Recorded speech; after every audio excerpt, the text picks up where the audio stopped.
how does one prepare for a Harvard Business School interview? You have to speak like an executive, not as an analyst. Get to the point in this interview where you're conversational. The STAR method is the very basic that you should come up with, and I'll help you get to the point and be strategic. Some people go into the interviews and they're not prepared and they don't know where the questions are coming from. You got to meet the moment of, this is a big deal. Right. And trust me, the interviewer knows that this is a really big deal. They're going to give you every single shot. Right.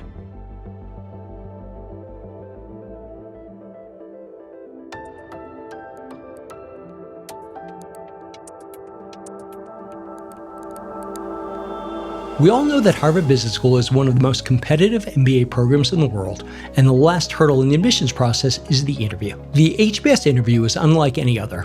Highly personalized, fast-paced, and intentionally designed to probe your thinking. To pull back the curtain on what really goes on behind the scenes, we're joined by someone who knows the process from the inside out, Devi Vallabhaneni, Executive Director at mbaMission and a former HBS interviewer. Today we'll be talking with Devi about how the process really works, what kind of questions you can expect, and how to approach the interview with purpose and poise. Whether you're hoping for an HBS invite or just want to understand how elite programs evaluate candidates at the highest level, Devi's insight will help you sharpen your strategy and calm your nerves. Welcome to the podcast, Devi. Devi, do I understand correctly, you probably do hundreds of mock Harvard Business School interviews each year? The last time I counted, it was about 300 mock. I don't really call them mock because I only know how to do the intensive simulation. I do about 300 individual intensive simulations per admissions year. And so just to be clear for anyone who's listening, people often do 2, 3, 4 sessions with you. So it might be even up to 8, 90 people. Something like that. Yeah. Okay. Across 2 rounds. That's exactly right. Right. And Devi, overall, how many Harvard Business School interviews did you do in a much more formal way as a member of the admissions group? I haven't counted that, but I'll share with you in terms of when they had the model of alumni interviews. I did that for a handful of years. Okay. I was an alumni interviewer in Los Angeles in the early 2000s. Okay. And then they changed their whole model around. And then for 3 years, I was part of the admissions board where I interviewed people in Boston, London, and Paris. Okay. And it would be about 8 to 10 interviews a day.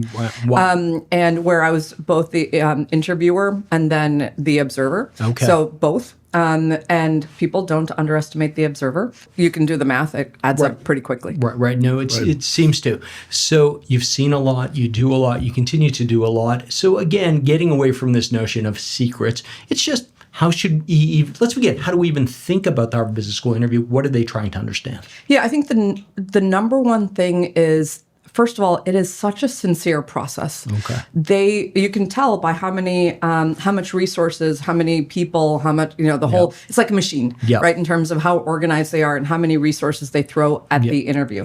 And so that's why it's super important. But the whole point of it is they're trying to get to know you. Okay. You and you, not you vis-a-vis, your colleague at the firm, against the average mean, of that industry. Right. There's no benchmarking that they do. Right. If they're interviewing Harold, they want to get to know Harold. Right. That's it. Right. And what that means is who you are, what you've done, and this is my interpretation of that is what's the depth of your job, right? In terms of not just what you do, but tell me the nitty gritty stuff that you've done, the hardest stuff you've done. If you're like, I go to work and I do this and I sit in meetings and I do a couple spreadsheets and then I go home. Right.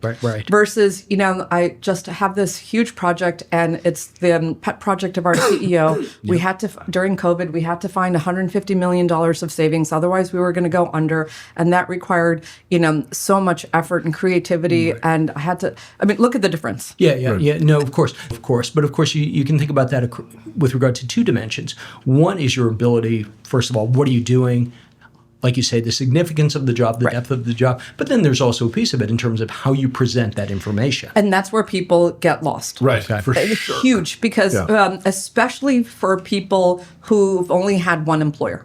Right, in terms of they only know how to speak that employer. Right. If I worked at GE, I speak GE. Right. If I worked at McKinsey, I speak McKinsey. Right. If I worked at my family, I can go on. But my point is, that's fine for how you do well in your job. Right. But you have to now, all of a sudden, tell the depth of your job, Right. the framing, the strategic part of it, the nitty-gritty hard parts Right. of it, and then the outcome to a complete stranger. That's right. And you're like, well, how much do they know? And this, how much do I say? Do I teach them about what we do? Like, there's so much, If I may, can I just take a step of course. back? Before even thinking about what you should be saying, people need to think about what they should not be saying. Because I think that a lot of people are like, I'm an introvert. I'm going to go in and I'm going to be a wild extrovert. Oh, yeah. Because that's what they want. Right. Oh, my God, yes. They want personality. I'm going to go in and be a little more of a comedian than I'm used. Like, You've got to be yourself. I mean, oh my God. And I could see it right away. Right. They use different voices. Right. Yeah.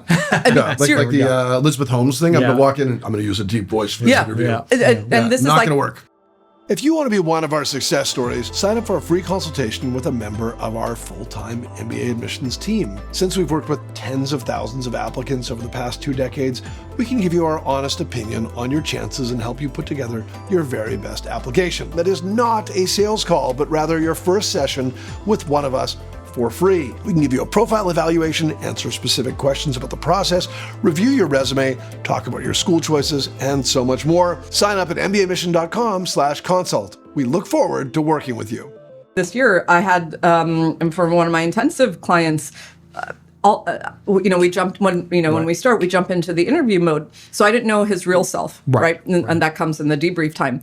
And immediately I'm like, I don't think this person is the real self, Right? Because it was just like he became a caricature of himself, and he couldn't answer the questions because he was so focused on presenting in a way that he lost track of the substance. And can I say, just jumping in on your behalf, like that's part of the reason why you don't like to do just one mock interview with someone. Not because at all. if you do that, it's like people are just loosening up. They're just learning to be themselves. That's exactly right. And they need to get into a place where they've done a few reps so they can walk in there and really relax and feel like they're authentically presenting their identity and their experiences. Absolutely. I view it as just like you can't you can't nail an essay in like one draft. Right. Like how do you think you can nail your interview prep with me in one mock? Like I think of my intensives. I forgot I don't use mocks first. I just correct myself.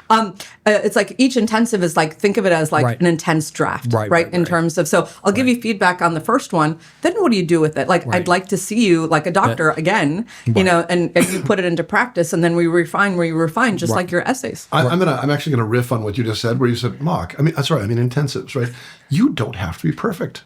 Correct. You don't have every single thing doesn't need to be a soundbite. It doesn't need to be rehearsed. In fact, that's the worst. I can tell when you've rehearsed something and you're just so ready to like stick it into whatever question I ask. That's right. Well, listen, part of the reason is people have a real misperception about what happens in the Harvard Business School classroom and what Harvard Business School students look like. Correct. I think that that's certainly an issue here. And I have been in a number of Harvard Business School classes. Frequently, if my clients will invite me to join them there, and it's a very exciting place. At the same point, I'm always struck with how different the people are. There is no one. No. They're not all looking there as superheroes. And I think that's a misperception in the sense of Harvard Business School does, in fact, need many different types of people, personalities. That's the world. Right. It's the microcosm of the world. Industry, people, personality, geography, hobbies, values, ambitions, goals. Right. Oh my God. Absolutely. There's alphas, there's betas, there's introverts, there's extroverts. Oh my God, of course. You name it. That is what makes admission an art. Like at HBS, it's an art. At other schools, it might be a science. But at HBS, everything is individual. They want to get to know who Jeremy is. They want to get to know. And, I always say they accept people, not applications. And so just because you get the interview doesn't mean you have a great application. And people don't realize that some applications still have holes. Yep. Right. Listen, I think all of us have had the experience where we've had clients who, believe me, their GMAT is not where it should be. Their GPA is not where it should be. At the end of the day, though, they are, in fact, accepted Harvard Business School. And after the fact, we look at them, we sort of say, we sort of understand why, I think, when all said and done. Devi, just to make this clear, if I get a Harvard interview, the reality is that I can still get in. There is no such thing as, I'll call them sympathetic interviews. There's no reason to be interviewing. No. But I will say it to set expectations. It means they want to learn more about you. Okay. Let's set expectations. It doesn't mean your application was stellar. and it doesn't mean that it was horrible and it was a sympathy. Right? There's nothing. It's neither extreme. And I would say they want to learn more about you, because when Jeremy and I do these webinars, they're like, oh, what percentage does it count in my overall application, or will stuff from my application come up? Of course, right? It's like, think of it as like a 1-2 punch, right? Okay, the application got you, great, and then it is its own beast. It's its own way of preparation. And so the way you prepared for your essays and application may not be the way you should prepare for your interview. The one is a written form and one is a verbal form. Yep. Two different. Right. So let's take it one step further. So how does one prepare for a Harvard Business School interview? First of all, I think people underestimate the STAR method. I think that is the first step to really articulating what you've done. Right. And a STAR method, again, is situation, task, action, result, very structured. Even before then, I always say to anyone, like, the first thing you do, read your entire file and really refamiliarize yourself with your entire application, because it's for those who, I don't think we said this, it's an applied interview. So it's not one where they're going to walk in and say, oh, tell me about yourself. Why do you want to get your MBA? Yeah. Oh, tell me about a hobby. It's not linear at all. And so, so it's like, if you put on your resume that you're an avid fan of the Marx Brothers films, as I am, then someone might say, "Oh, that's so interesting. Tell me about your past." It's not a gotcha interview, right? No, of course not. It's not like they're like looking for this one thing they're going to poke. I don't believe this Marx Brothers thing. This is an idiosyncratic hobby, and I want to test this. It's more like, hey, that's how can you be an avid fan? Well, you got to be prepared to tell a story about. In my case, watching with my father and sharing with my children, right? So, I've seen all of them many times. I can share that story. It's credible. But if you forget and you walk in and someone says, oh, you're Marx, oh yeah, no, I've watched the films a lot of time. You're just not ready for it. You're caught off guard. And so, the first thing is read your entire file and really think about the information you shared. Right. That's the first thing. After that, it's okay. Now let's think about some of our narratives and maybe some of the things that we haven't been able to share, or that someone might want to poke and say like, oh, that's interesting. Like I'd love to know more about that in an interview. But I will also say this, and I'm talking too much, but I will say this: I once the genesis of the I don't want to say mock of the intensive of the HBS interview in residence is that a past client of mine who was really important to me. I had him sit down with Devi when she wasn't even on our team, and I had interviewed him for 2+2. Yeah. Oh, that's right. And rejected him. That's right. By sheer coincidence. Yeah. And he wasn't a great fit for 2+2. Separate conversation. But he applied. He came back and applied, and he ultimately did get in. But I watched Devi do a dozen mock interviews with him over a couple of weeks, and there was never the same starting point. And so it's not that they're going to say, okay, Jeremy, like you're going to walk in, everyone's going to ask you about the Marx Brothers passion. It's like, if you do 20 of these things, maybe that happens once, but maybe the other time it's about volunteer hockey coaching, or the next time it's about, in my case, some aspect of speech writing, or so it can be really different. And so it's not about predicting on the basis of the application. It's just about having it all present and top of mind, so that you can talk about it intelligently. Right. Everything you said, yes. And so where people get tripped up is really the work stuff, and that's what I focus on. So in terms of, it's the 80-20 rule in terms of sessions. I heavily index on work, because that's where you can get in. If you nail the Marx Brothers question and bomb the work question, you know what I mean? So for me, I focus heavily on, and especially it depends on the number of sessions and blah, blah, so I can organize. But for example, for work, I don't think people use the STAR method enough. Okay. And especially verbally. Yes. And what the STAR method does, it forces you to be succinct and get to the point on the most important thing. Right. If you ramble on the strategic side, and also people, I think what they do is they're very technical. Oh, situation. Okay, we want to increase sales. okay, there's probably more to it. Right. You know what I mean in terms of business right. context.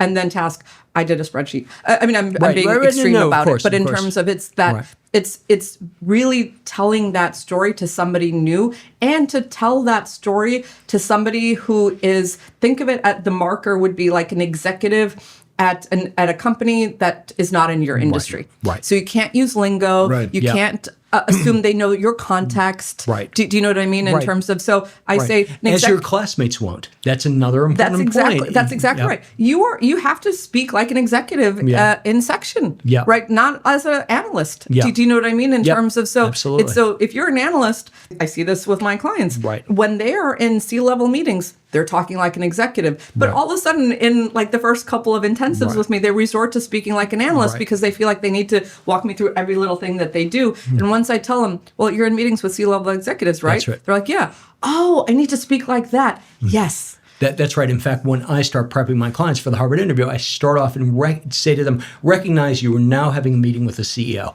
What are you going to say to them? That's exactly right. You have to, be strategic, but get to the point. Yep. I know if for any of my, past clients who are listening, which I don't know why you would, you will hear me get to the point often. But I think that maybe all goes back to STAR, which is that, you want to, first of all, I have to tell people, just like when they're asked a question, just take a deep breath and think about what you want to say. Right. That's right. Like, it might feel like an eternity to you, but this long isn't that much. No, and so not take a deep breath, think about what you want to say, and then you've got to frame it for someone. And so it's not like you're I think if you do enough of this, you're not like actively thinking, okay, have I established the situation? Right. Have I moved to the test? No. That's why you do the intensive. Right, because it's fluid. What I'm saying is, if you don't even know how to do the STAR method, what I'm about to, like the intensive with me, is going to blow your mind. Right. But the STAR method is the very basic that you should come up with, and then we refine and everything. So, and I'll help you get to the point and be strategic. Do you know what I mean? We always joke about like one of the worst interviews you had, where someone said, Devi asked this person, what did you learn when you studied abroad? And this person said, I learned to make my bed. And it's like, it was obviously a terrible answer, but this person, maybe sheepish or didn't know what he was into or felt feeling the pressure or whatever it might have been. We empathize with this individual. Yeah.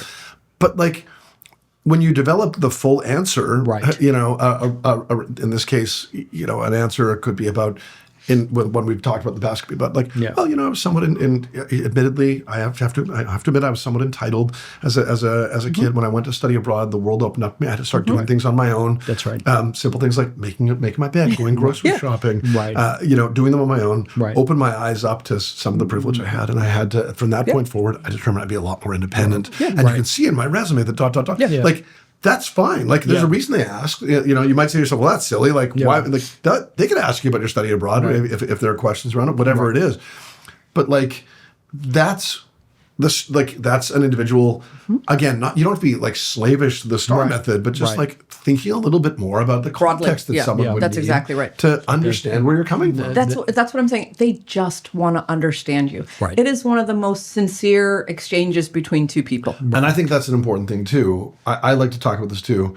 When you were interviewing people, you were empathetic towards them. You were not trying to find like the moment where they colored outside the lines and kicked them out of the party. Not at all. And when I was at HBS, before every interview, I would literally get nervous, and where I feel nerves are in my hands and my palms, because I owe it to this person. Right.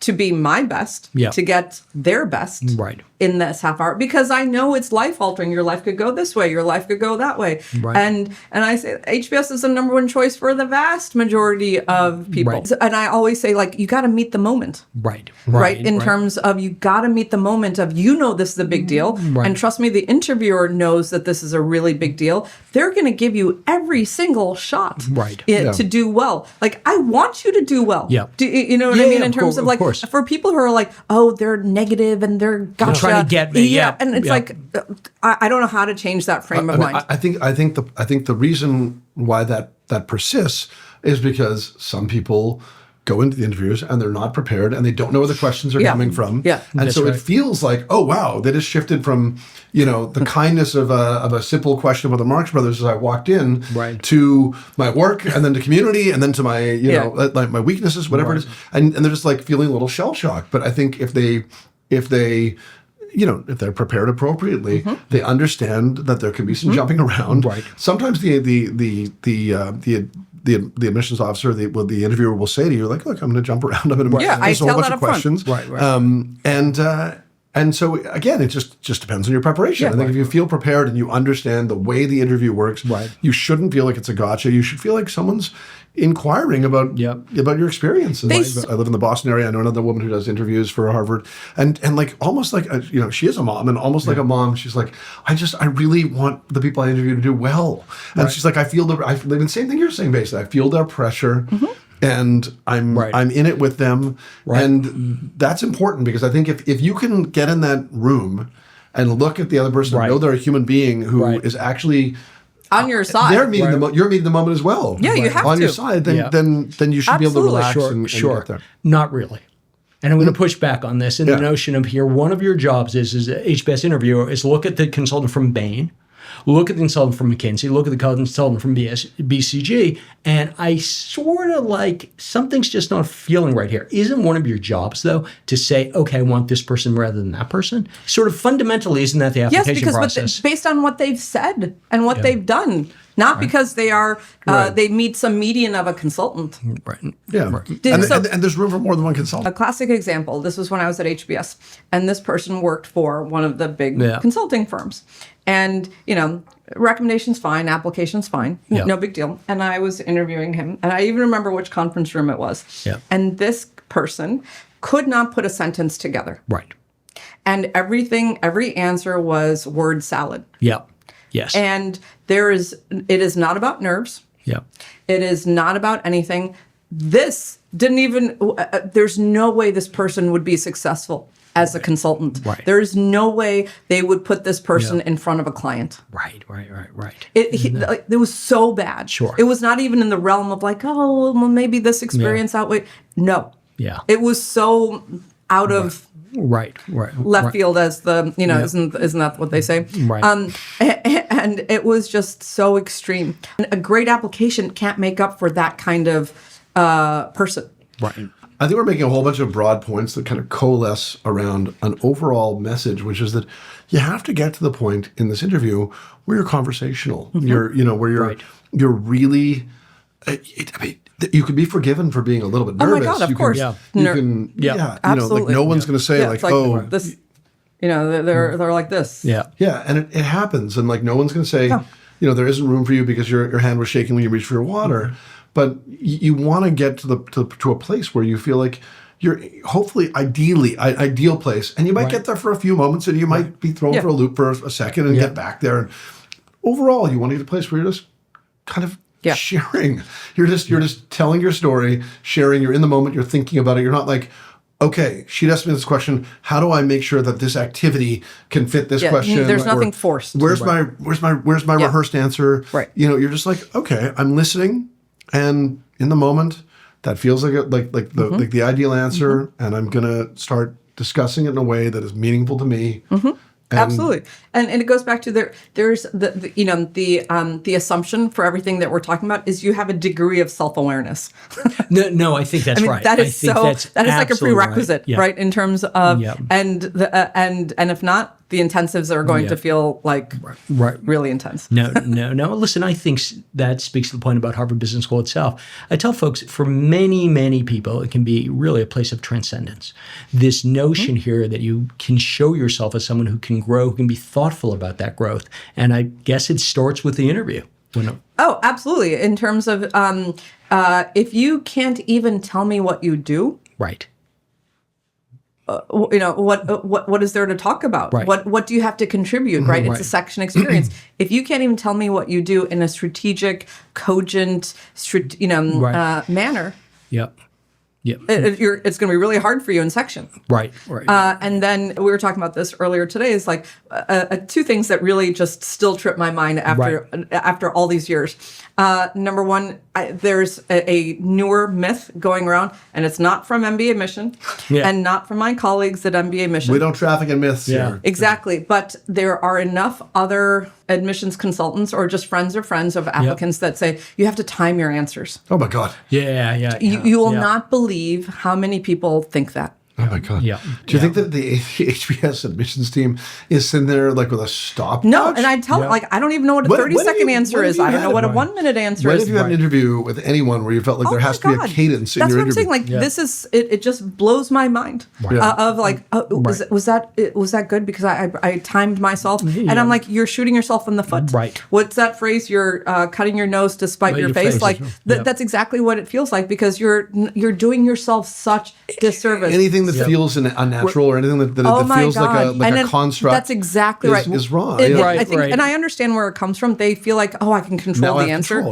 But no, you don't. Listen, slightly different point here in the sense of when people say they start timing their answers, at least they recognize this notion here that their answers have to be, pretty buttoned up. And I would rather say get to the point than cut off like something really important. And buttoned up just comes with practice. The idea is it's almost like this is kind of an oxymoron, but it's like practice improvisation. Like that's exactly right. You got to get like there. You can practice. You can become a better public speaker. You can become a better communicator. That's exactly right. You can't do that in 3 days, like fundamentally change. But you can scale up quickly. That's right. It's like writing an essay. If I had more time, I would have written a shorter essay. That's exactly right. It's the way you approach your interview prep should be no different than how you approach your essays. You're not going to nail it on the first one. Right. It's going to take time to put it together and shave and be efficient. Right. And this isn't something like, yes, there's obviously some knowledge of this process. But this isn't like an HBS specific construct. It's like this is it's life.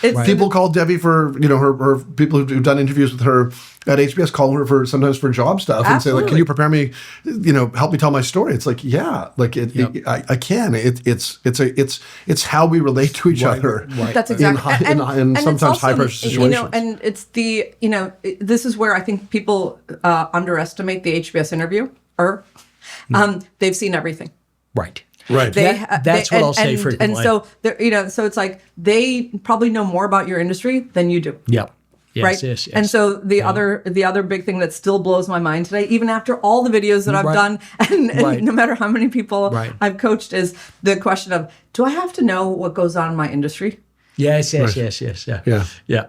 Why wouldn't you? Right. Exactly. Especially Absolutely. if it's of your goals and you say you really like what. Right. And I think the whole, just to go back, unfortunately, the whole gotcha thing, it comes from like someone saying, okay, so someone's at a private equity firm now and they were at a bank, before that. And say, well, tell me about this deal that you did, you put, it's like, I have to share that. Right.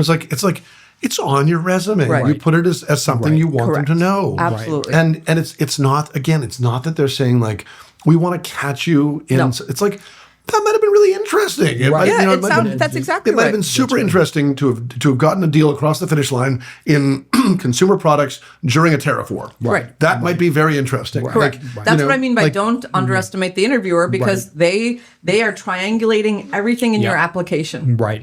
Yeah, listen, I'll say that to clients very quickly, particularly in terms of writing their essays, is you're not going to fool the admissions committee members. That's that's simply not a possibility. Yeah. And this notion here of be genuine, be authentic. The reality is that, Devi, you started here. You're a unique person. Sort of let that show through. That's exactly. You're already respected. Yeah. You're already it's already assumed that you have something to say and contribute. Yes. Run with it. Right. Absolutely. Okay. So we talked a little bit about this essentially job talk that you will likely be asked to do at Harvard Business School essay. That's 80% of it. What is the other 20%? Just who you are as a person, your values. Your values can show through just kind of maybe your life story. Right. They can show through your extracurriculars. Right. Maybe it's your leadership. And leadership comes in so many different forms. Yep. Right. And so it's like, no, you don't need to volunteer, every single Saturday. Right. It's not that. Maybe it's something phenomenal you did at work. Right. Maybe it's how you helped a client under just extreme circumstances. Right. There are so many ways to show who you are. Yeah, I would like to. I wish more people saw the daylight between them as a human and them as an employee. Right. And I think that makes a big difference. And that's what I mean by that self-awareness. Right. A lot of people feel like they need to show up as that employee. Right. Only talk about work. And that's it. I have no hobbies. I have nothing. I have nothing else. I have no dreams. I have nothing else. Right. But I'm like, you're a human. I want to get to know both sides of you. Right. Listen, I always tell my clients what makes you the most interesting is what's on the margins. Right. Those things that need not be obvious. And frequently people say, well, I don't have a lot of activities outside the office. And it turns out they're actually the one who are caring for their grandmother. Yeah. It's like, that's Right. significant. That Correct. indicates who you are as a person. Absolutely. Yeah. Yeah, you're the sum of all of your experiences. That's exactly they, right. they like you. They Yeah. like who you are at this point. They Yes. want to know more about you. That's it. They want to know more. Right. Don't try and Exactly. push them away from the information they want. That's exactly Right. right. Lean into it. Right. If it's important to you, it's important. Right. I would say in terms of the people who don't get in, it is there are I think people implode completely on their own. Okay. There are enough people who completely implode completely Generally on their speaking, own. lack of preparation, and not in like a highly critical way. Just Right.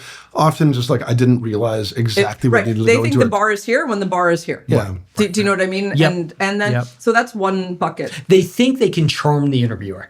That's Yeah. what I always No, think it's they not can even go in charm. there. It's like so I want to connect with the interviewer. Oh, okay. And I'm like, your job is not to connect with the interviewer. Right. They're not your buddy. Right. They're doing their job. You have a job to do. Right. It's such a professional, Yeah. sincere exchange. Right. And they're like, I got to connect. And I'm like, no, be who you are. Right. Blossom. Yeah. Like, talk about yourself. It's like the opposite is that we always, whenever we do our webinars, and sometimes someone always asks like, "Can I take notes?" It's like, no. No, you're What this is the conversation. You won't what are the even- notes for? No, Yeah. I mean, so Right. I wish I had $1 for every time they even put their, like before they put their portfolio up there and then their resume and then their pen and they're ready. Right, and right, then right, it's right. blank by the time they Yeah. finish. Right. Yeah. No, And like the absolutely. other thing is for people who will feel nervous with this process, more than any other school at HBS, the questions will be about what you have told them. Like they'll be about you, right? Yeah. Right. So like That's exactly right. they're not going to ask you for your prediction on inflation in Peru this year. Right. They are going to ask you about your job. They're going to ask you about your projects. They're going to ask you about your extracurriculars, your personal life. But they're not going to ask you anything that you can't answer. Right. So it's about No, it's about prepping that's what I to mean answer. by there's even softballs. If you can't even answer softball That's questions, right. like you didn't do any preparation. Right. Yeah. In fact, so Debbie, let me reach back to something that you two already talked about, is this notion here of you interviewed somebody for the 2+2 program and they were not accepted. And at that point, you saw the same person, whatever it was, 2, 3, 4 years, you helped prep them. And at that point, they were accepted. How were they different? What were those things that you really focused on? What do you think actually was the key piece of the puzzle for them? Well, for this person, they didn't have the maturity for 2+2. Okay. And didn't do the work of like describing I think he objectively probably could have gotten in. Yeah. But, there are things in the interview that you're just like, this guy's not ready. Right. In terms of just absolutely not. But I remember when we were prepping, and this was after I left HBS, he said, I still remember every question you asked me because it made me think. Right. And so to me, that showed that he thought the interview was probably more linear than what it really was. Right. Objectively speaking, professionally speaking, he would have been a fine 2+2 candidate. But I think he just tripped over himself because of what he thought the interview was versus what it actually was. Right. By the time it came to, and I think he would have been on the same path post college. Yes. Yep. You know what I mean? You're right. So Right. That's not- important, actually. So he did exactly what he was going to do. Yeah. He just matured. Yeah. He did phenomenal things. And there's one story about what he did as an intern, or in his first job or as an intern, that still sticks with me. And there are times when I still refer back to that story that I'm like, that is a sign of leadership. Yeah, he grew up. He grew that's up what a I'm lot. saying. Yeah. So it doesn't. So just because you didn't get in for 2+2,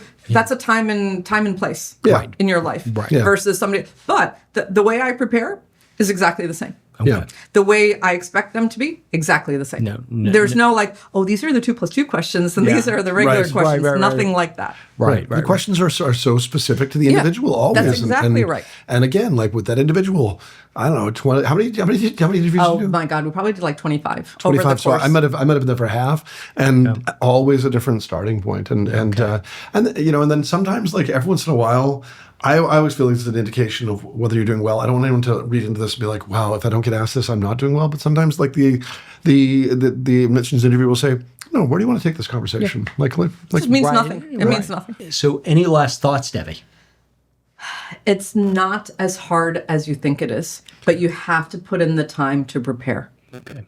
That's it. I mean, please stop reading the blogs, except for mbaMission. Except for mbaMission. Well, we're pretty down the road, like middle of the road. That's just exactly to right. Calm down. Anything extreme that's out there, do not listen to. Yeah.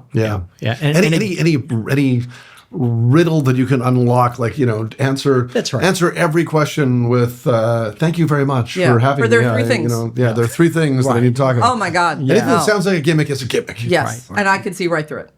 Right. Yeah. No, that makes sense then. Well, at mbaMission, we have no gimmicks, though we do a great job of prepping people for interviews, particularly HBS interviews with Devi. So by all means, give us a call, go to our website, and then you'll... Devi's getting in a huge, like a significant percentage of the class, like annually. I mean, significant being, 6-7% of class. Like it's a lot. She's done enough of this that she knows what she's doing. Devi, thank you very much for being here today. We really appreciate it. It's always my pleasure to be with you both. Thanks. Yeah. Exciting news! You can now access On Track by mbaMission for free. Take our 2-minute onboarding questionnaire to personalize your learning path. Choose the free plan, and you'll have unlimited access to our complete modules on MBA application timelines, standardized testing, your professional background, community leadership, school selection, and more. You'll also get access to select lessons from our brainstorming, personal statement, essay, resume, and recommendation modules. It's a great introduction to the On Track platform and will help you jumpstart the MBA application process. Get started today at ontrack.mbamission.com.